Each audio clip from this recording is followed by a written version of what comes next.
शुक्राना गुरु जी का अनंतम शुक्राना।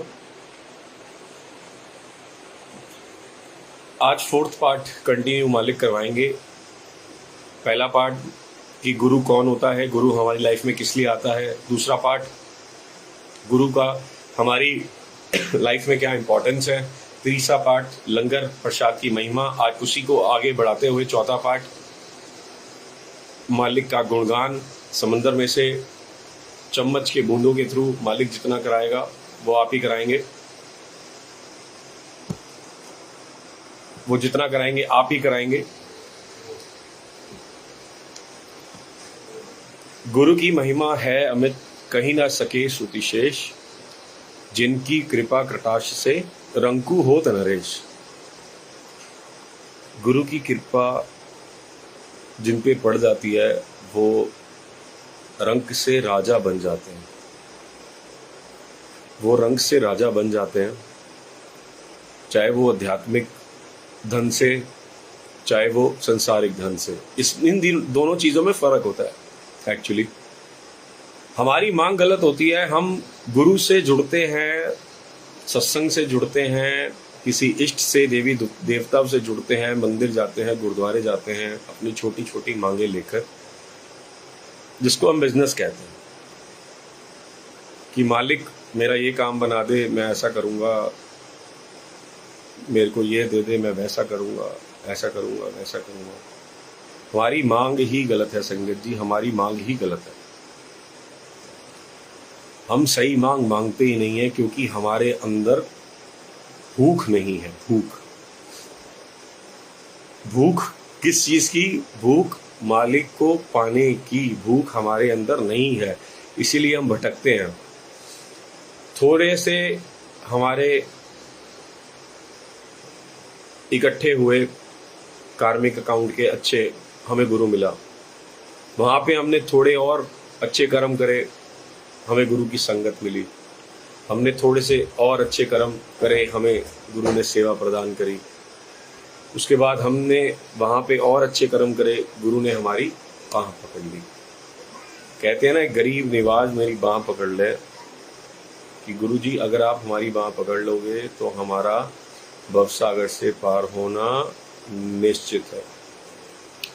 संगत जी आपका सत्संग बहुत इंपॉर्टेंट है, बहुत इंपॉर्टेंट है। आपकी लाइफ की प्रॉब्लम्स, परेशानियाँ, हमें जो पता ही नहीं है हमारी मालिक की इतनी महिमा है, इतनी महिमा, इतनी महिमा है। अगर उन महिमा से थोड़ा सा भी अगर आप आज ज्ञान हासिल कर लेंगे जो मालिक आपको देंगे, तो आपका भवसागर से पार होना मालिक जाने वो ऑलमोस्ट तय हो जाएगा। क्योंकि हम चलते गुरु के रास्ते पर नहीं है। गुरु के पास ज़रूर जाते हैं पर गुरु के रास्ते पर नहीं चलते। हम टीचर भी यही कहती है ना बच्चों को कि कॉपी चूमने से कुछ नहीं होगा जब तक इसको पढ़ोगे नहीं। तो गुरु के रास्ते पर अगर नहीं चलोगे तो जितने मर्जी जोर लगा लो, जितना मर्जी जोर लगा लो, कोई फ़ायदा नहीं है। जो पिछला सत्संग मालिक ने कराया था वो कराया था लंगर प्रसाद की महिमा के ऊपर। आज उसको थोड़ा सा आगे बढ़ाते हैं कि लंगर प्रसाद अमृत है, उसको झूठा नहीं छोड़ना, किस प्रकार सेवा करनी है, कैसे करनी है। कई संगत के क्वेश्चंस थे कि किस टाइम भोग लगाना है और किस टाइम भोग उठाना है। पहले उसको क्लियर करते हैं, फिर आगे आप प्लीज़, सबसे रिक्वेस्ट है कि कॉपी पेन लेके बैठना। आज मालिक ऐसी लीलाएं शेयर करवाएंगे, ऐसी लीला शेयर करवाएंगे, इतने सिंपल तरीका, और हमारा मालिक कल्याण कर देंगे दुखों से, रोगों से। तो कॉपी पेन लेके बैठना। पहला, अगर 2 घंटे का सत्संग मालिक करवाते हैं, हम 1 घंटे का सत्संग कर लेते हैं। हम संगत जी कोई पिक्चर देखने जाते हैं ना, 2 घंटे 3 घंटे, शादी पे 4 घंटे 5 घंटे देते हैं। हम मालिक के लिए क्या 2 घंटे नहीं निकाल सकते? हम, कोई आंटी कहती है 1 घंटे के सत्संग की प्लेलिस्ट, कोई कहती है आधे घंटे तक आ गया। संगत जी जिसने हमारा कल्याण करना है, जिसने हमारा बेड़ा पार करना है, हम 2 घंटे भी मालिक के साथ नहीं जुड़ सकते क्योंकि अपने अंदर की भूख होती है। इसमें गलती आपकी नहीं है, ये आपकी भूख है। आपकी भूख कितनी है वो डिपेंड करता है। अब संगत जी ऐसे संग से मालिक ने जोड़ दिया। रात को 12 बजे सत्संग शुरू कराते हैं, सुबह के 7-8 बज जाते हैं, पता ही नहीं चलता, और सारे प्रेमी बैठते हैं। अंदर अंदर की भूख होती है, कोशिश करा करो 2 घंटे कम से कम तो मालिक को दिया करो। 2 के 2.5 हो जाए, 3 हो जाए, 4 हो जाए, उसका कोई फर्क नहीं पड़ता, पर मालिक को कम से कम 1-2 घंटे की जो मर्यादा है वो तो रखो। अब इस 2 घंटे की मर्यादा में हमने क्या करना है, गुरु जी का चोला लगाना है। चोला नहीं मिलता कोई बात नहीं, वो भाव के हैं, साफ नई चद्दर बिछा दो, साफ नई चद्दर बिछा दो। फूलों की भी जरूरत नहीं है, फूल मिलते हैं ठीक है, नहीं तो अपने मन के भाव के फूल गुरु के चरणों में अर्पण कर दो, उनको मत्था टेको, सजा दो। और चोला डालते हुए कोशिश ऐसे करो कि आप सही में उनको पहना रहे हो, सही में उनको पहना रहे हो। गुरु जी का एक्चुअल जो दुपट्टे का साइज होता है वो होता है 4.5 मीटर का, 2.5 मीटर शिव जी का, 2.5 मीटर पार्वती का। तो आप हम जो इतने छोटे छोटे चोले वो पहना देते हैं, वो भाव है, वो भी गलत नहीं है, वो भाव है। आप सोचो अगर वाकई में अगर आप जो कपड़ा डाल सकते हो आप वही पहनाओगे ना मालिक को, उससे अच्छा ही पहनाओगे ना। तो इतने छोटे छोटे वस्त्र, भावों की बात है, जो मालिक ने सोची दी वो आपको उससे शेयर कर रहे हैं, उस बात से शेयर कर रहे हैं जो मालिक ने हमें सोची दी। 4.5 मीटर का दुपट्टा, धोती पूरे फुल साइज की, जितनी बड़ी आप पहनते हो, क्योंकि धोती होती है, गुरु जी धोती ही पहनते हैं, धोती उस हिसाब की जितनी बड़ी आप लेडीज लोग, जैसे पार्वती माता ने धोती पहनी है, जितनी बड़ी धोती उतनी बड़ी धोती, जितना बड़ा ऊपर का कपड़ा उतना बड़ा ऊपर का कपड़ा, वो भी कम से कम 2.5 मीटर की शर्ट होनी चाहिए, और कम से कम 1.5-2 मीटर का आपका नीचे की धोती, 2 से 2.5 मीटर कम से कम वो भी होनी चाहिए, जिसको हम पूरा चोला कहते हैं। जब आप चोला पहनाओ, इस पर बात भाव की हो रही है कि आप जब गुरु जी को चोला पहनाओ तो ये सोचो कि गुरु जी को मैं धोती डाल रहा हूँ, गुरु जी को मैं शर्ट पहना रहा हूँ, और गुरु जी डालते हैं। कई बार क्या होता है संगत जी, ऐसा हो जाता है कि गुरु जी चोला ही नहीं डालते, उठा के फेंक देते हैं। ये रियलिटी बात बता रहा हूँ आपको। मेरी आंटी हैं, वो गुरु जी को चोला की सेवा करती हैं, तो कहीं जाती हैं, कहीं जहाँ पे जल्दी होती है ना, जहाँ पे पता कि आधा घंटा रह गया, गुरु जी को अरदास करते हैं। पहले तो जब भी गुरु जी को चोला पहनाओ ना, अरदास करो, गुरु महाराज ये चोला मुझे डालना नहीं आता, ये चोला आप स्वयं भी डालोगे, मैं आपको चोला नहीं पहना सकती। वो इतने बड़े भगवान को हम चोला पहना सकते नहीं, अरदास करो। पहली अरदास नम्रता, नम्रता, नम्रता में आ जाओ, अरदास करो कि मालिक मैं आपको चोला नहीं पहना सकती, ये चोला आप स्वयं पहनोगे। ठीक है जी, आपने ऐसा किया, ये आपका फर्स्ट स्टेप। मत्था टेका, गद्दी को मत्था टेका, अच्छी तरह जिस सीट पे पहनाना उसको साफ किया।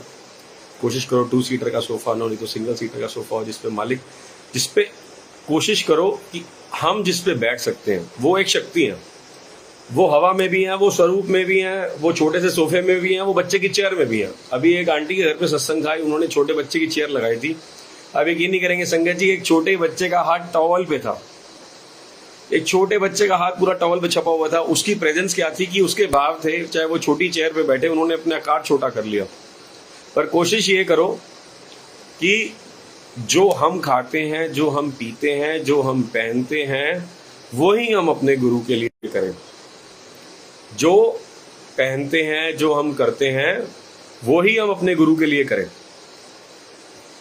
कि चेयर, जैसे इस चेयर पे मैं बैठा हूँ, हाँ इस पे मैं बैठ सकता हूँ, तो गुरु जी भी, हाँ जी मुझसे लंबे ही होंगे 1 इंच, तो हाँ जी गुरु महाराज बैठ पाएंगे। जुत्ती हम डाल देते हैं बिना सॉक्स के, इतनी वो जुत्ती चुभती है, पंजाबी जुत्ती इतनी चुभती है कि कोई कहने की बात नहीं। तो उसमें सॉक्स ज़रूर डाला करें, क्योंकि जितने भी महापुरुष होते हैं वो नंगे पैर नहीं होते। ये बात आज बहुत सारी ज्ञान की बातें मालिक ने खिलवाएगा, बड़े ध्यान से सुनना। ये महापुरुषों अपने चरण इसीलिए कवर करके रखते हैं क्योंकि पूरा ब्रह्मांड गुरु के चरणों में है।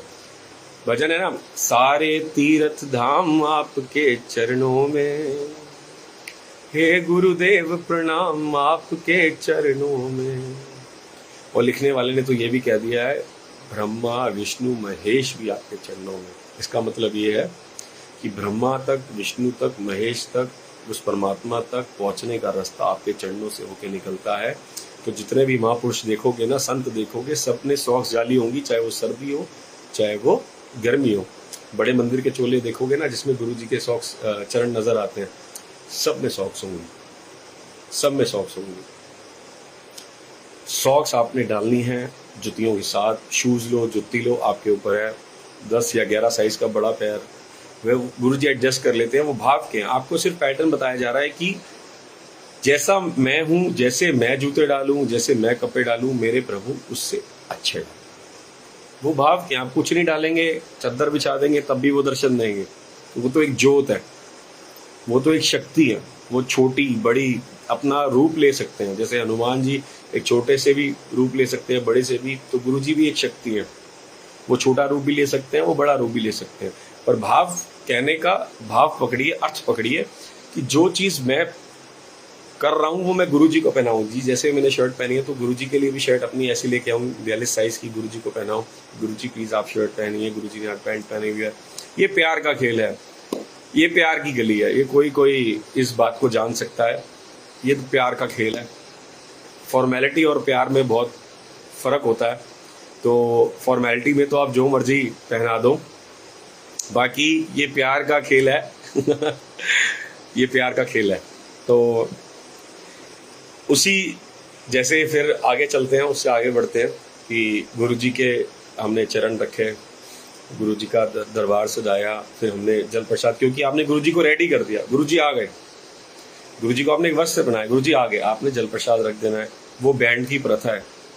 आपने कई बार देखते हैं ना कि चोला डालते ही गुरुजी के दर्शन हो जाते हैं, क्योंकि वो मालिक वहां पे प्रेजेंट है। आप उनको भाव से चोला डाल रहे हो। संगत जी आप यकीन नहीं करेंगे, एक आंटी है दिव्या आंटी, महिंद्रा पार्क में रहती है।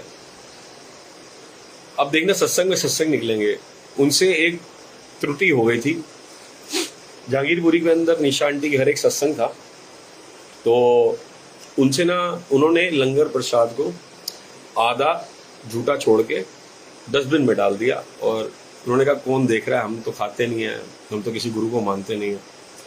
संगत जी हमें नहीं पता कि हमारे आने वाला वक्त कैसा है, हमें नहीं पता। हम कहते हैं आज हम लंगर प्रसाद नहीं करेंगे, हमें इसकी महिमा का पता ही नहीं है। क्यों? क्योंकि अभी इस टाइम हम सही चल रहे हैं, इस टाइम मेरी बॉडी सही है, इस टाइम आपकी बॉडी सही है। आपको पता है कि कल आपको हार्ट अटैक, ट्यूमर या कोई ऐसी बीमारी आनी है, या आपको ऐसा कोई रोग लग जाना है, या आपके साथ कोई दुर्घटना घट जानी है, या पैसे का लॉस हो जाना है। आप नहीं जानते, आपका गुरु जानता है। आप ये सोचो कि अभी आप तन से रोगी नहीं हो, आप मन से तो रोगी हो गए। मन से तो 110% हर इंसान रोगी है, हर इंसान रोगी है।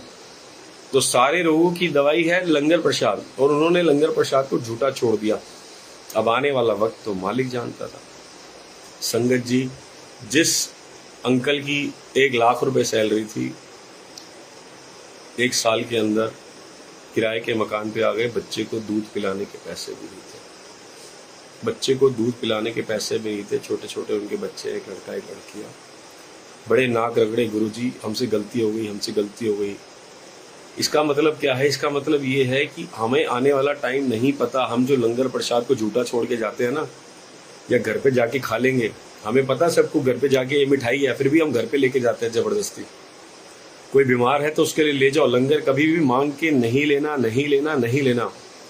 कभी भी लंगर प्रसाद मांग के नहीं लेना, वहीं पे खा के जाना है। आपके बच्चे भी ब्लेस, सब कुछ ब्लेस।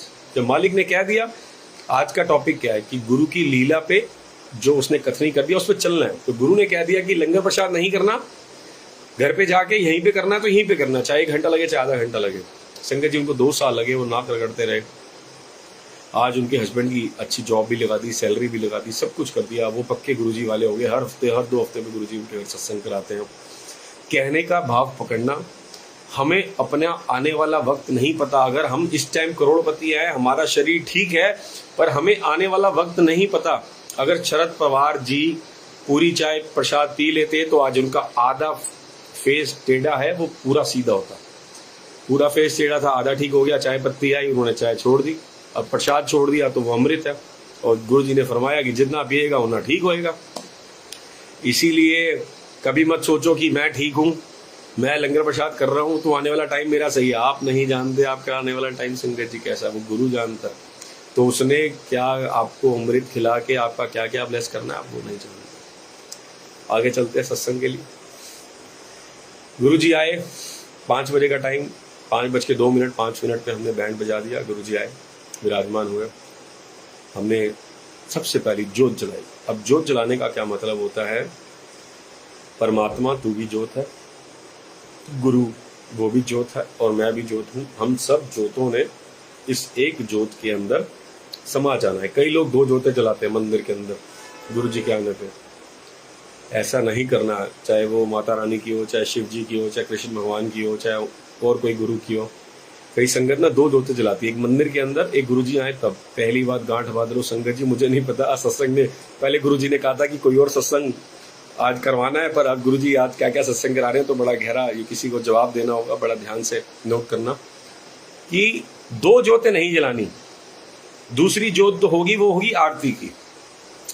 गुरु जी के आने पे एक ओंकार पे, ओम नहीं होता, ओंकार होता है, एक ओंकार, एक ओंकार पे। इसका मतलब ये है कि जो सारी शक्तियां वहां पे बैठी हैं, जो परमात्मा की शक्तियां बैठी हैं, वो सब एक ही हैं, उस परमात्मा की शक्ति है, इसको हम एक ओंकार कहते हैं।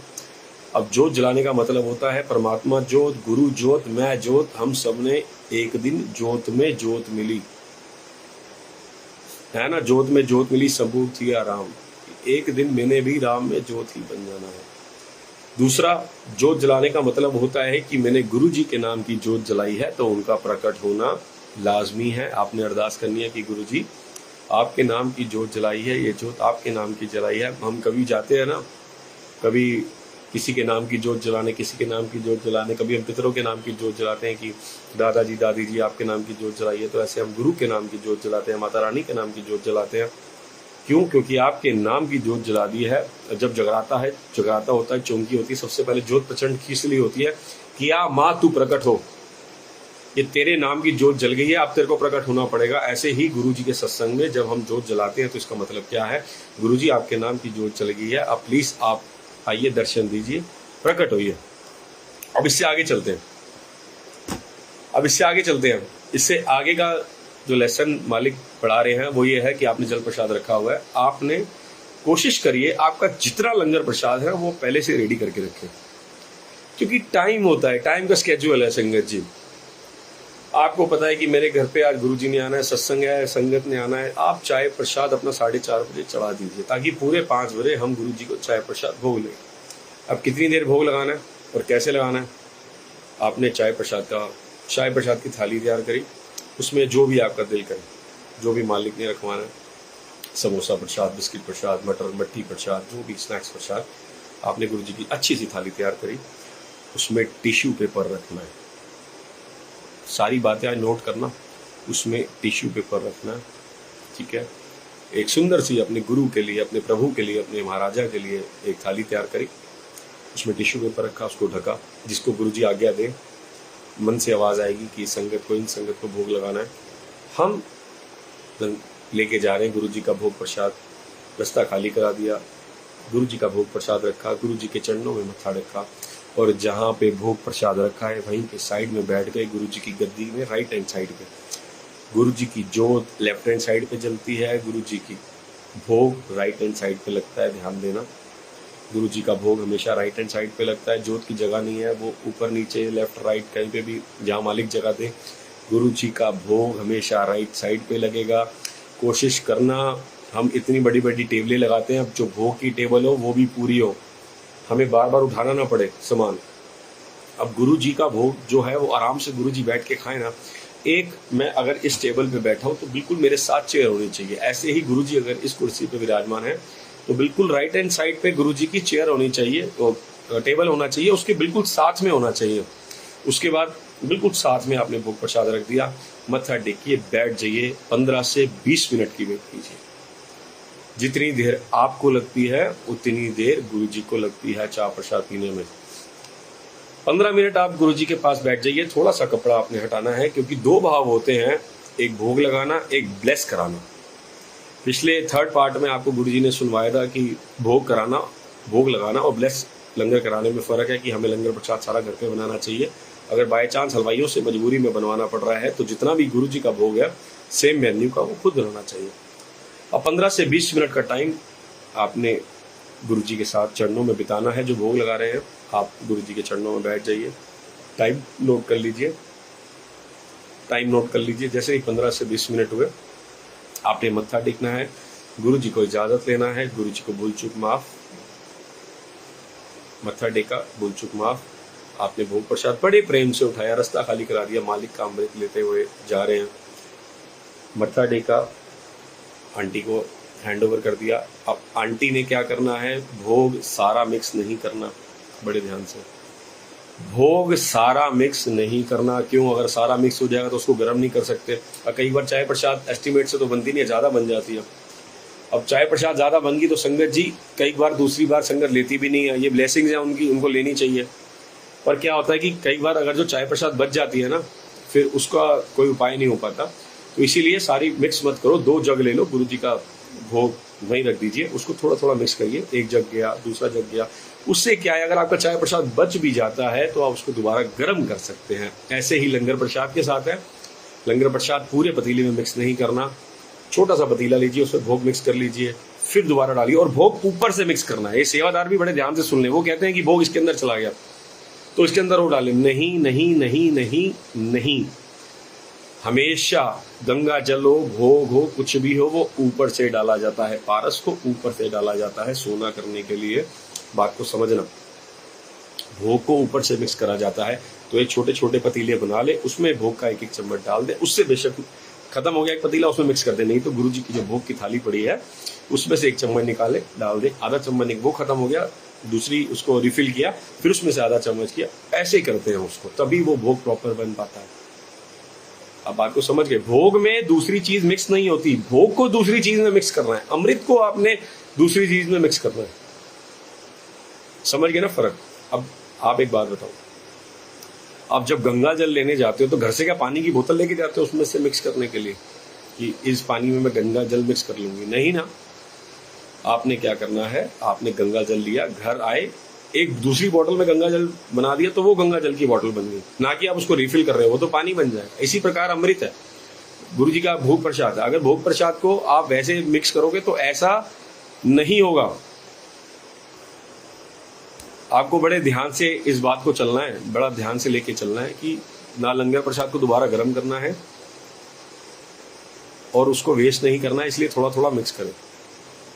बहुत बेअदबी होती है लंगर प्रसाद की, मालिक का अमृत है, बड़ा बच के चला करो संगत जी, ठीक है। 15 से 20 मिनट का समय। चलो जी, अब आगे का सत्संग चल रहा है। 5:20 पे मालिक ने भोग लगा दिया, आपने चाय प्रसाद उठाया, सबको वितरण कर दिया। अब बजते हैं 6 बजे जाएगा संगत जी कड़ा प्रसाद का भोग। कड़ा प्रसाद का भोग घर पे जाए, घर पे ही बनता है, किसी हलवाई वलवाई से मत बनवाया करो, घर पे ही कड़ा प्रसाद का भोग लो, जिसको हम देव का प्रसाद कहते हैं। 6 बजे कड़ा प्रसाद का भोग जाएगा। 2 संगत, 3 संगत, 4 संगत, जिसको आपको लगे, मालिक जिसको भेजना है ब्लेस कराने के लिए, कड़ा प्रसाद का भोग भेजा, राइट हैंड साइड पे रख दिया, मत्था टेका, बैठ गए, 15 से 20 मिनट वेट की। 6:15 बजे आपने 6:20 पे कड़ा प्रसाद का, आप कोशिश करिए 15 मिनट का स्लॉट रखिए। 6:15 बजे आपने कड़ा प्रसाद का मत्था टेक के भोग उठा लिया। अब आती है लंगर प्रसाद की बारी, और एक टिश्यू पेपर की बारी आने वाली है। जो टिश्यू पेपर आपने गुरु जी के पास रखा था भोग के थाल में, उसको कैसे यूज करना, ये अभी बड़े ध्यान से सुनना, लिख लेना। ये बातें बड़ी आज गौर करने वाली मालिक बता रहा है, बड़ी गौर करने वाली बातें हैं, इनको लिख लेना। वो जो टिश्यू पेपर जो उस पर आया था ना, उसका भी बताएंगे, तो अभी लंगर का भी टिश्यू पेपर की बारी आ जाए।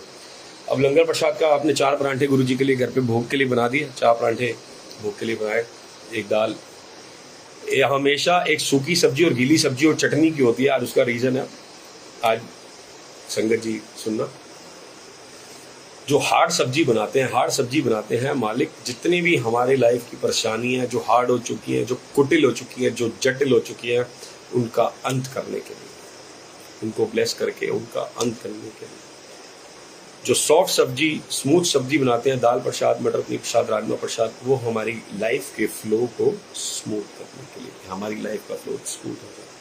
जो चटनी घोटी जाती है, वो चटनी इसलिए घोटी जाती है, जो तेरे जितने पाप कर्म है उसका लेखा जोखा अब तेरे मालिक के हाथ में है। तो जो तेरे को प्याज के साथ दिया जाएगा, और प्याज सलाद में जरूर रखा करो संगत जी, जरूर रखा करो। गुरु जी के साथ हरी मिर्च, गुरु जी हरी मिर्च शौक से खाते हैं, हरी मिर्च और प्याज जरूर रखा करो। उसके साथ सलाद आप जो मर्जी रखो, प्याज, बिना प्याज के लंगर भी नहीं बनाना। एक अंकल के हम घर पे गए, अभी पश्चिम बिहार में उनकी बेटी की शादी थी, तो पता लग जाता है कि बिना प्याज के बनाए कैसे बनाए। तो अंकल जैसी हलवाई के पास गए, मैंने अंकल जी आपने ये बिना प्याज लहसन के क्यों बनाया आपने आज? कहते हैं अंकल वो ना एक दो ब्रह्मा कुमारी वाले हैं, वो ना प्याज लहसन नहीं खाते, तो उनके लिए हमने ये सारा लंगर हमने ऐसे कर दिया। हमने अंकल जी से एक बात पूछी, अंकल जी आप एक बात बताओ, आप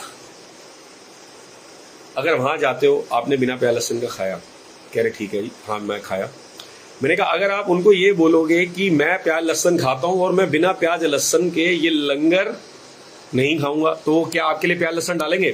कह रहे बिल्कुल नहीं डालेंगे, बिल्कुल भी नहीं डालेंगे, वो उनकी गुरु की मर्यादा वो क्यों तोड़ेंगे? तो मैंने कहा आप बताओ आपने अपने गुरु की मर्यादा क्यों तोड़ी? जब नरातों के अंदर भी प्याज लहसन डलता है, जब नरातों के अंदर भी प्याज लहसन डलता है, जब लंगर सारा गुरुद्वारे की तरह बनता है मालिक के दर पे, तो आपने प्याज लहसन क्यों नहीं डलवाया? आपने प्याज लहसन क्यों नहीं डलवाया? कह रहे बात तो आपकी सही है।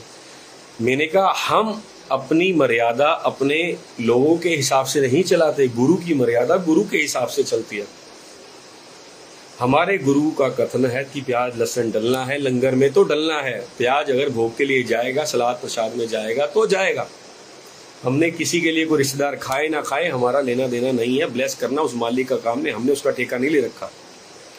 तो भोग लगाने में और ब्लेस कराने में संगत जी बहुत जमीन आसमान का फर्क है। ये सारी भाव की बात है। भक्ति सुख का मूल है, भक्ति सुख की खान, जाके हृदय भक्ति बसे पाए पद निर्वाण। ये भक्ति होती है, ये प्रेमा भाव भक्ति होती है। भक्ति के भी बहुत सारे आगे मालिक आपको कभी सुनाएंगे। ये प्रेमा भक्ति है, प्रेमा भक्ति। प्रेमा भक्ति वो होती है जो मेरे गुरु ने कह दिया मैंने करना ही करना। अभी होलिका के व्रत रख के बैठे हुए थे, कई संगत होलिका के व्रत रख के बैठी हुई थी और सत्संग पे आई और उन्होंने लंगर प्रसाद नहीं खाया। संगत जी आप एक बात बताओ, आप जिस गुरु के पास आए हो, अपना कल्याण कराने आए हो, उसकी सारी ब्लेसिंग लंगर प्रसाद के ऊपर है। अगर आप व्रत रख के लंगर प्रसाद नहीं करोगे तो आपने अपमान किसका किया? पहला लंगर प्रसाद का, दूसरी आपने गुरु की कथनी नहीं मानी, तो गुरु के वचनों का निरादर किया। तो आपका कल्याण कैसे होगा? आप क्यों आए हो? एक तो आप पहली पाप करके आए हो, दूसरा पाप आप वो कर रहे हो कि आप लंगर प्रसाद नहीं कर रहे। तो ये पाप के भागी मत बनो। लंगर प्रसाद अमृत, जिससे कैंसर ठीक हो रहे हैं, ट्यूमर ठीक हो रहे हैं, दुनिया ठीक हो रही है, उस अमृत को आप नहीं खा रहे व्रत के पीछे। गुरु नानक देव जी का जन्म पता है आपको क्यों हुआ था? इसके पीछे बहुत बड़ा महत्व है। ये देखो, त्रेता युग में राम जी आए, द्वापर युग में कृष्ण जी आए, उसके बाद जब ये मिड का युग चल रहा था ना, उसके बाद गुरु नानक देव जी आए। इसका एक बहुत बड़ा रीजन है गुरु नानक देव जी का आने का, सुनना बड़े ध्यान से। गुरु नानक देव जी इसलिए धरती पे आए थे, धरती के ऊपर हिंदू धर्म में इतनी इतनी इतनी इतनी गलत कर्म कांड होने लग गए थे, झूठी आस्थाएं फैलने लग गई थी, तो गुरु नानक का जन्म हुआ इस धरती पे। उस परमात्मा ने ज्योत, जो गुरु नानक देव जी की ज्योत में जन्म लिया, अवतार लिया। क्यों? क्योंकि उन पाखंडों को खत्म करना चाहते थे, इन पाखंडों को खत्म करना चाहते थे। ये एकादशी के, पूर्णमासी के व्रत, इन व्रतों को खत्म करना चाहते थे। भूखे से कभी भी भगवान नहीं मिलता। भूख, कबीर जी ने तो खुद कह दिया, भूखे पेट भक्ति ना होई। और ये माला पकड़ ले अपनी, राम को कहा अपनी माला पकड़ ले, भूखे पेट मुझसे भक्ति नहीं होती। गुरुद्वारे में भी पहले कहते हैं, पहले पंगत फिर संगत। अगर आपका पेट खाली है ना, तो आपका उसमें ध्यान जा ही नहीं सकता। आप जिस दिन नराते रखते हो उस दिन आपका ध्यान माता रानी में होता है। उस दिन तो ये होता है कि मैं आलू खा लूँ, 10 तरीके के तो हम स्नैक्स बना लेते हैं, फ्रूट चाट खा लेते हैं, फिर कहते हैं हमारा व्रत है। व्रत किस बात का? व्रत होता है मन से। व्रत का मतलब होता है कि मैंने अपने गंदे कर्मों का व्रत करना है, अपने नीच कर्मों का व्रत करना है। इसको व्रत कहते हैं। व्रत कहते हैं अपने पाखंड को छोड़ के साइड भगाना, उनका व्रत करो। गालियों का व्रत करो, नॉन वेज का व्रत करो, किसी को धोखा देने का जो करते हो वो व्रत करो। उन चीजों से व्रत करो तो मालिक मिलेगा। ऐसे व्रतों से मालिक नहीं मिलने वाला। व्रतों से मालिक मिलता तो जितने व्रत रख के बैठे हो वो सारे आज साधु संत बन गए होते। शिवरात्रि पे हम व्रत रखते हैं, आपकी मम्मी पापा की शादी है और आप व्रत रख के बैठ जाओ भर भर के खाओगे, भर भर के। मैंने बैंकेट हॉल बुक कराया, मैंने तो पार्टी है, आज तो मैं खाऊंगी, मेरे बाप की शादी है। और मेरे बाप की शादी है शिवरात्रि, आज हमारे भोलेनाथ की शादी है, पार्वती माता की शादी है। और व्रत रख के क्या मिलेगा? कुछ नहीं मिलना। व्रत करो अपने बुरे कर्मों से, अपने बुरे कर्मों से व्रत रखो। जब अपने बुरे कर्मों का व्रत करोगे ना, बुरे कर्मों का व्रत, परमात्मा प्रकट हो जाएगा, गुरु प्रकट हो जाएगा। आज तो मालिक सत्संग में सत्संग करा रहे हैं, बहुत बड़ा सत्संग, शुक्राना गुरु जी का कि सत्संग मालिक ने कुछ और दिखाया था। आज सत्संग में मालिक सत्संग करा रहे हैं। तो बुरे कर्मों का व्रत करना, ये होलिका का आज के बाद ये व्रत बंद कर दो। जितने भी ये गुरु वाले हैं ना, या तो व्रतों को मान लो या गुरु को मान लो। वाणी में लिखा है, अगर 36 कसम बनाओगे ना, बड़ा ध्यान से सुनना। देखो, मैं जेंट्स हूँ, ठीक है, कई जेंट्स सुन भी रहे होंगे, पर अब ध्यान रखना, हम जितने भी जेंट्स हैं ना, हम सब आत्माएं हैं। जो लेडीज हैं वो भी आत्माएं हैं। तो जितने भी हम जेंट्स या लेडीज हैं ना, ये हम सारी पत्नियां हैं अपने गुरु की, सारी पत्नियां हैं। कृष्ण भगवान की सब सखियां होती है ना, उसमें जेंट्स भी होता है, लेडीज भी होता है। तो मैं, मेरे बच्चे, मेरे पिताजी, मेरे मास्टर, मेरे फूफड़, जितने भी अंकल हैं, ये सारे हम उस खसम, उसके खसम, वो खसम हमारा खसम कौन? हमारे गुरु महाराज। तो हमारा ये खसम है, खसम एक होना चाहिए। अब मेरा खसम एक है, व्रत रखूं मैं दूसरों के लिए मानती मैं गुरु जी को हूं, व्रत रखती हूँ मैं पूर्णमासी के, इसके उसके, आज ये आ गया, आज वो आ गया, मेरे खानदानी व्रत है, आज मेरा ये व्रत है, वो व्रत है। संगत जी, जब हॉस्पिटल में होगे, जब परेशान होगे ना, तो वो याद नहीं आएंगे, गुरु याद आएगा। काम भी गुरु ने करना है, ध्यान रखना। वो व्रत काम नहीं आने के। व्रत इसीलिए होते हैं कि हमें अपने आप को पवित्र रखना है, हमें अपने आप को स्वच्छ रखना है, हमने अपने विचार निर्मल रखने हैं, उसका व्रत करना है हमने। ये होता है व्रत।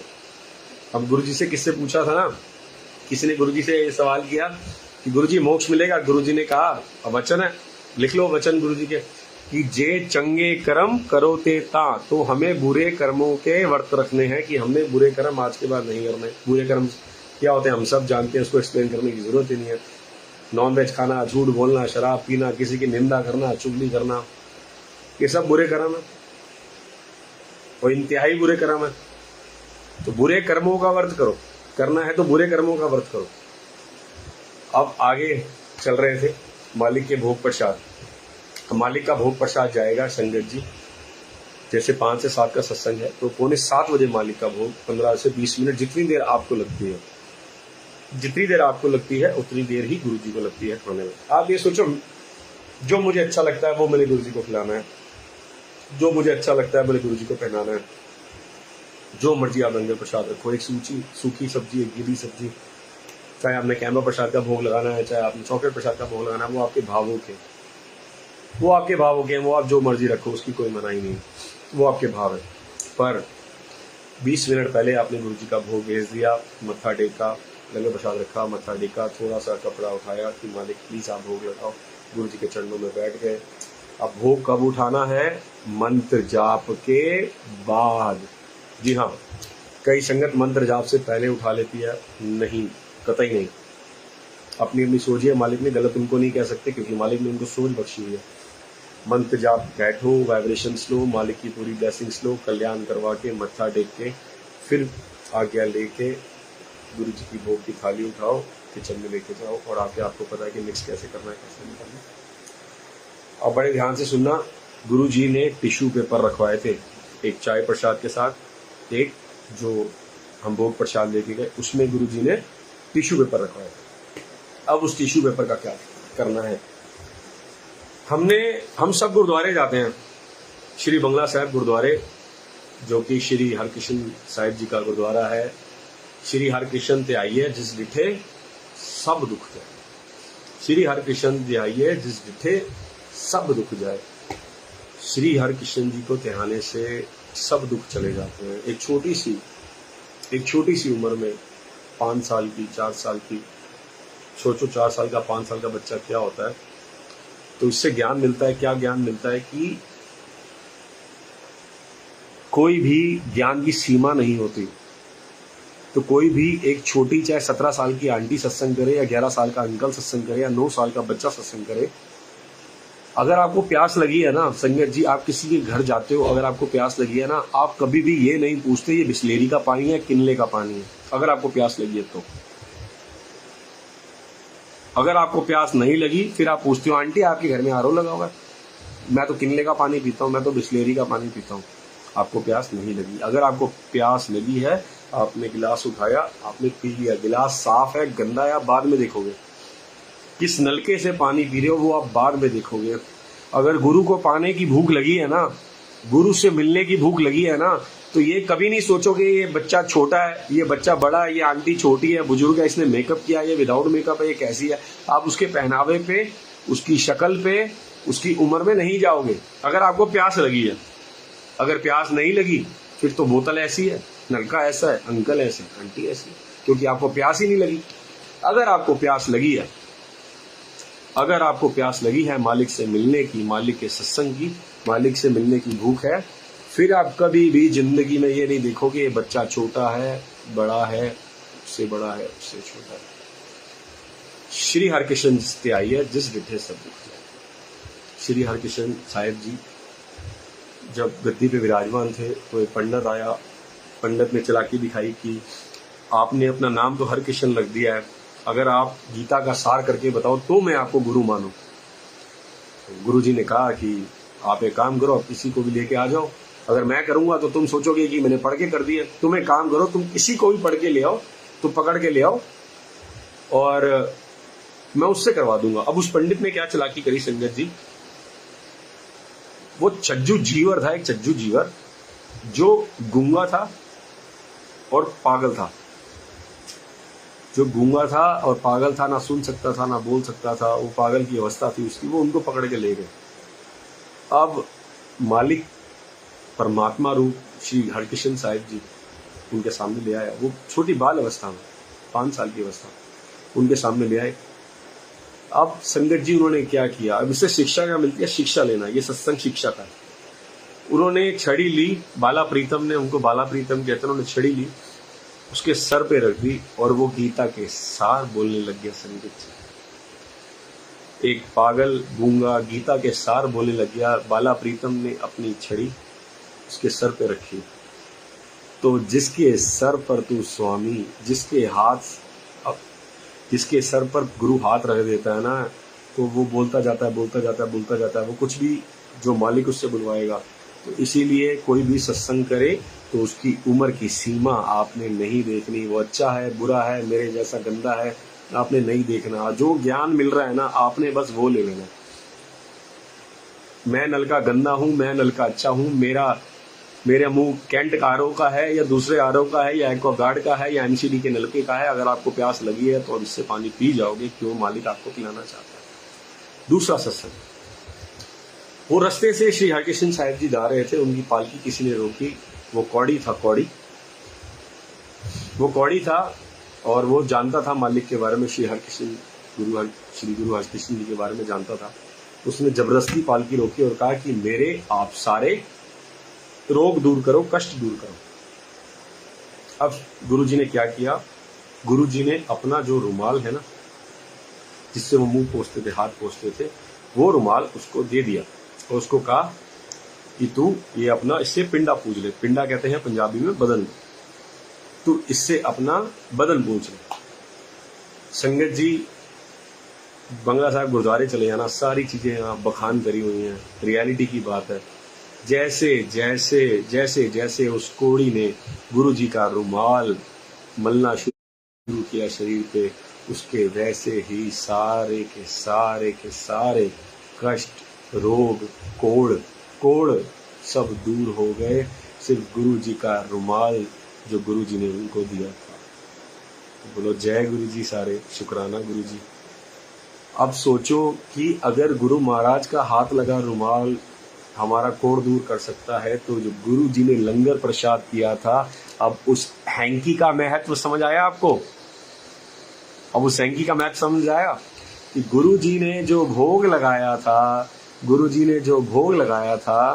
जो उसमें टिश्यू पेपर था, वो आपने फेंकना नहीं है, उसमें से संगत में से कोई बीमार है, उनके घर में कोई बीमार है, आप उस टिश्यू पेपर को लो, सर से लगाओ, रख लो।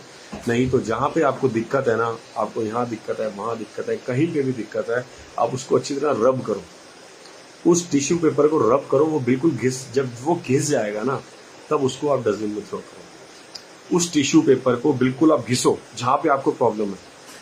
श्री हरकृष्ण जी का एक रुमाल कौड़ी का कोड़ दूर कर सकता है। ये प्रैक्टिकल है, लिख लेना। जितने भी आपके रोग हैं, गुरु जी को भोग लगाते हो, जो टिश्यू पेपर होता है, उस टिश्यू पेपर से यहाँ पे प्रॉब्लम है, उसको मसलो, वो देखो कैसे ठीक नहीं होते। आज ये गुरु जी की एक महिमा। अब गुरु जी की दूसरी महिमा सुनो। अब आपने भोग उठाया, टिश्यू पेपर ले गए, मालिक को अरदास करी, आगे का सत्संग जैसे मालिक आपसे कराना चाहें सत्संग शेयर करें। जो मालिक की एक प्रतिमा चलती आ रही है, जो मालिक की एक रूल चलता आ रहा है कि हमारा सत्संग करना उसके बाद बहुत ज़रूरी है, क्योंकि मालिक की उस्तक सत्संग से ज़्यादा पावरफुल होती है, गुरु की उस्तक उनसे ज़्यादा पावरफुल होती है। फिर हमें उसके बाद सत्संग शेयर करना है, मालिक को मत्था टेकते हुए जाना है कि मालिक साढ़े गुना बख्शो। अब बड़ा कॉपी पेन लेके बैठना संगत जी। जैसे आज टिश्यू पेपर का सत्संग मालिक ने करवाया है, लंगर प्रसाद का सत्संग मालिक ने करवाया, हम सबके घर में गुरु जी के स्वरूप होंगे। सबके घर में गुरु जी के स्वरूप है। जिनके घर पे नहीं है वो ले लेना। अब ये जिनके प्रॉब्लम्स रहती है ना, प्रॉब्लम्स बीमारियां रहती है ना, ये उनके लिए है, बड़ा ध्यान देना। जिनके घर पे गुरु जी के स्वरूप है ना, बड़ा ध्यान से सुनना। चंदन का तिलक लेना है। चंदन का तिलक, हरि दर्शन का तिलक आता है 30 रुपए का, 60 रुपए का। हरि दर्शन का तिलक लेना है। नहाना है, धोना है, नहा धो के जितने भी स्वरूप हैं घर के, जितने भी स्वरूप हैं घर के, डेली साफ करने हैं। और मंदिर है, मंदिर भी डेली साफ करना है। कई घरों में जाते हैं, देखते हैं ना कि भगवान देख के पता चलता है कि उसका भगत कैसा होगा। कई जाते हैं ना, जिनके स्वरूप बोल रहे होते हैं, जिनके घर में भगवानों की मूर्तियां चमक रही होती हैं, वो कहते हैं हाँ ये भाव वाले हैं। क्यों? क्योंकि ये मालिक की सेवा करते हैं। कईयों के घर पे जाओ संगत जी, इतनी इतनी मिट्टी होती है, इतनी इतनी स्वरूपों के अंदर मिट्टी होती है, दरबार के अंदर, मंदिर के अंदर मिट्टी होती है। अपने आप को चमकाने में लगे जाते हो, प्रभु को क्या चमकाओगे, क्योंकि भाव ही नहीं है। डेली के डेली स्वरूप साफ करने हैं, डेली के डेली स्वरूप साफ करने हैं, डेली के डेली पूरा का पूरा मंदिर साफ करना है। उसके बाद चंदन तिलक लिया, गुरु जी को लगाया। अब गुरु जी के मस्तक पे चंदन तिलक लगाया, सब सारे चंदन तिलक लगा लिए। तो जहाँ पे आपको प्रॉब्लम है, ये उंगली होती है चंदन तिलक लगाने की, ये छोटी उंगली के साथ जो ये उंगली होती है, इसको कहते हैं तिलक की उंगली। इस उंगली से तिलक करते हैं हम।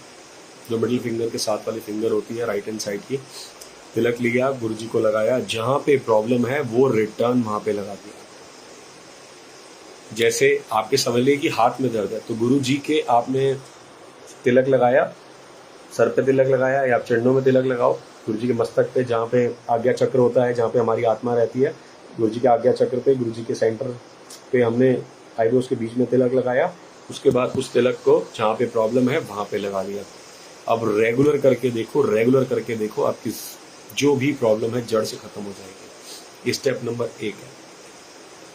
जितनी भी प्रॉब्लम्स हैं आपकी, इतने सत्संग है संगत जी, इतने सत्संग है चंदन तिलक के, आपको आगे शेयर कराएंगे। और जो ठीक होंगे ना चंदन तिलक से, वो भी प्लीज अपना सत्संग शेयर जरूर करना, अपना सत्संग जरूर शेयर करना चंदन तिलक का, तो ताकि आगे भी जो संगत है ना, उनको भी पता लग सके कि ये चंदन तिलक की महिमा क्या है। इतनी सारी गुरु की महिमा है, देखो हमें इसके बारे में पता ही नहीं है। इतनी सारी गुरु की महिमा है, चंदन तिलक की इतनी महिमा है। आप गुरु जी को चंदन तिलक करो, रिटर्न अपने जहाँ पे दिक्कत है, चाहे पैर पे लगाओ, चाहे पेट पे लगाओ, चाहे हिप पे लगाओ, जहाँ पे आपकी प्रॉब्लम है। क्योंकि प्रॉब्लम है, आपने लगा दिया, उसके बाद जहाँ प्रॉब्लम है उसको वहां लगाओ, ठीक है। नहीं है तो गुरु जी के चरणों में 2-3 बार लगाओ, आप 2-3 बार लगाओ उस जगह पे। एक बार मस्तक पे लगा दिया, बाकी पूरा दिन आप मैं तो चरणों पे कोई प्रॉब्लम होती है, गुरु जी के चरणों में लगा के वहां लगाते हो, गुरु जी भी ठीक करो, गुरु जी ठीक करो। गुरु जी करते हैं। कईयों के सैकड़ों सत्संग है, गुरु जी सत्संग जी सैकड़ों सत्संग है। पहला ये। दूसरा ये है कड़ा प्रसाद। आप गुरु जी को घर पे कड़ा प्रसाद का भोग लगाइए। गुरु जी को आपने घर पे कड़ा प्रसाद का भोग लगाना है। अब उसको आपने खाना नहीं है, आपने उसको प्लास्टिक के बैग में बंद कर लेना और जहां पे दिक्कत है उससे सिकाई करनी है उसकी। जैसे आपके कंधे में दर्द है, जैसे आपके पेट में दर्द है, आपके पैर में दर्द है, पट में दर्द है, सर में दर्द है, आपने कड़ा प्रसाद को गुरुजी को घर पे भोग लगाया, देग प्रसाद भोग लगाया। देग प्रसाद के बाद गुरुजी को अरदास करनी है, गुरुजी मेरे रोग काटो। उस कड़ा प्रसाद से आपने जहां दर्द है पॉलिथीन में रैप करके उसकी सिकाई करनी है, ठीक है। उसके बाद उस कड़ा प्रसाद को आपने सब में बांट देना है, खा लेना। ये हुआ दूसरा। अब तीसरा, जिनको रात को सोने में डर लगता है ना, जिनको रात को सोने में डर लगता है या जो अपनी स्पीडी रिकवरी चाहते हैं, जैसे रात को जो परेशान होते हैं, बेचैन होते हैं, छोटा स्वरूप गुरु जी का अपने सराणे के नीचे रख के सोया करो और कोई व्यायाम नहीं है। हम कहते हैं ना अपने बेडरूम में स्वरूप लगाए ना लगाए, संगत जी आप यकीन करेंगे मेरा बेडरूम है, ये देखिए स्वरूप गुरु जी के, आपको चारों तरफ स्वरूप ही स्वरूप दिखेंगे। आप एक बात बताओ संगत जी, गुरु क्या खाली स्वरूप में बसता है? जहां पे हम गुरु तो सीसीटीवी कैमरा ऐसा है जो हर जगह लगा हुआ है। जहां आप पाप कर रहे हो वहां पे भी आपको गुरु देख रहा है, जहां पुण्य कर रहे हो वहां पे भी आपको गुरु देख रहा है। बात को समझे? जहां आप पाप कर रहे हो वहां पे भी आपको गुरु देख रहा है, जहां पे आप पुण्य कर रहे हो वहां पे भी आपको गुरु देख रहा है। गुरु जी को देखने से ये प्यार की बात होती है, गुरु जी को देखने से प्यार, उमंग, उत्साह पैदा होता है, जिससे हमें स्ट्रेंथ मिलती है। अब आपने छोटा स्वरूप रात को रिकवरी के लिए सराणे के नीचे रख के सोना है। उसके बाद आता है जल प्रसाद। जल प्रसाद क्या करना है? गिलास लेना है, गुरु जी के स्वरूप के आगे रखना है। आप कोशिश करो मंदिर में या एक भोग की जगह, एक भोग गुरु जी का भोग का स्थान बना लो, चाहे वो मंदिर में हो चाहे किचन में हो। गुरु जी के मंदिर का आप भोग का स्थान बनाइए, गुरु जी को जो भी खाते हैं आप भोग लगाइए, पवित्र खाना खाइए खुद भी और गुरु जी को पवित्र खाना खिलाइए। इस शरीर को शमशान घाट मत बनाइए, ये शमशान घाट के लिए नहीं बना शरीर। आप कहते हैं गुरु जी ने तो नॉनवेज के मना नहीं किया। अरे मेरे बाबा जी, मना नहीं किया तो खाने के लिए कब खाए? आप एक बात बताओ, कितनी बार मैसेज आता है जैसे नॉनवेज नहीं खाओगे ता चंगे रहोगे। गुरु जी ये फरमाते थे कि मेरे कहने से तू छोड़ेगा थोड़ी, पर जब तू जुड़ जाएगा तो अपने आप छोड़ेगा। संगत जी, जब मैं गुरु जी ने अपने हिसाब से जोड़ा तब तो मेरी रोटी बन गई, मैंने रोटी खानी शुरू करी और मैंने नॉनवेज भी खाना शुरू कर दिया। तो गुरु जी ने ऐसी मत बख्शी, अब तो चाहे चढ़े सिंहासन, मिले है सारंग पानी, राम कबीरा एक भय है कोई न सके पहचानी। इसका मतलब है, ये वाणी में लिखा है, श्री गुरु ग्रंथ साहिब जी में लिखा हुआ है कि अगर आपको अपनी अवस्था में ऊंचा बढ़ना है ना, तो आपको ये जितने भी गंदे कर्म है ना, ये हटाने पड़ेंगे, तभी जाके राम आपके अंदर प्रवेश करेगा, राम के गुण आपके अंदर प्रवेश करेंगे। अगर राम के गुण आपके अंदर प्रवेश करेंगे तभी कबीर और राम पहचानने क्यों नहीं जाते? क्योंकि कबीर के गुण सारे राम जी वाले आ गए। अगर अपने आप को, अगर आप खुद के अंदर गुरु प्रकट करना चाहते हो जो कि हमारे हृदय में रहते हैं, भगवान भोलेनाथ हमारे हृदय में रहते हैं, अगर आप उनको देखना चाहते हो, क्योंकि रब के अंदर बसता है, अगर आप उनको देखना चाहते हो तो ये नेगेटिविटियां, अपने गंदे कर्म खत्म करने पड़ेंगे। क्योंकि जितना कबीर जी ने अपने आप को मिटाया उतने राम प्रकट हो गए। 100% मिटाया, 100% प्रकट हो गए। इतना ही आप है, अगर आप 10% साफ हो 10% परमात्मा नजर आएगा, 50% साफ हो 50% परमात्मा नजर आएगा। इसीलिए अब तो चाहे चढ़े सिंहासन, मिले हैं सारंग पानी, राम कबीरा एक भय है कोई न सके पहचानी। कि राम कबीर एक हो गया, मुझे पहचान में नहीं आ रहे कौन है और कौन कबीर कौन राम, क्योंकि राम से बड़ा राम का नाम। जब राम का नाम जप के मेरी नेगेटिविटी दूर हो गई, उसके बाद मैंने राम का नाम जपा तो राम जी मेरे अंदर प्रोड्यूस हो गए। बात को समझो। गुरु जी को भोग की बात चल रही है कि गुरु जी को भोग लगाना है, ब्लेस कराना है, ब्लेस करा के लंगर खाया करो। गुरु जी को भोग लग गया, फिर गुरु जी से ब्लेस हो गया, वो आप खाया करो। सारा जिनको प्रॉब्लम्स है, जिनको प्रेम है ना, जो भी खाते हो गुरु जी को पहले ब्लेस करा के भोग लगा के खाया करो। उसके बाद जल प्रसाद की महिमा आप जानते हो कि जल प्रसाद हमने गुरु जी के पास रखना है, वो पूरा गिलास खाली करना है। वो पूरा गिलास खाली किया, फिर उसको हमने रिफिल कर दिया, उसके अंदर भरना नहीं है, उसको खत्म किया, पूरा मांझा, धोया, क्योंकि गुरु जी ने पी लिया, बर्तन तो दोबारा धोया, फिर रिफिल कर दिया। आप दिन में 3-4 बार ऐसे, जिनको प्रॉब्लम्स है ना, वो तो पानी ही अमृत से पिए, जिनको लगी प्यास अमृत से ही खाएं। वाणी में लिखा है कि जिनको लगी प्यास वो अमृत से ही खाएं, जिनको प्यास है वो प्रभु के नाम से ही खाते हैं, जिनको प्यास है ना वो पिए ही गुरु का अमृत। प्रैक्टिकली भी और विजुअली भी गुरु का अमृत ही पिए।